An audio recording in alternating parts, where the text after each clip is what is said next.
विरवडे.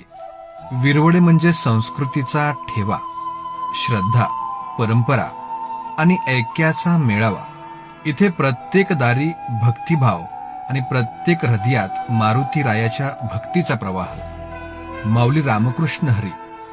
विरवडे गावात येतोय भक्ती रसाचा अद्वितीय सोहळा.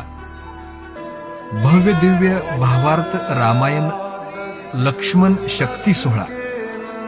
रामायणातील युद्धकांडाचा हृदयस्पर्शी प्रसंग, भावार्थ रामायण, कीर्तन व भक्तिमय वातावरणाचा अनोखा मेळ. मंगळवार दिनांक 14 ऑक्टोबर 2025 सायंकाळी 6 वाजता विरवडे गावच्या पावन नगरीमध्ये हा सोहळा संपन्न होतोय. चला तर मग मोठ्या संख्येनं उपस्थित राहून या पवित्र सोहळ्यात सहभागी होऊया. संयोजक समस्त ग्रामस्थ, विरवडे बुद्रुक, तालुका मोहोळ, जिल्हा सोलापूर.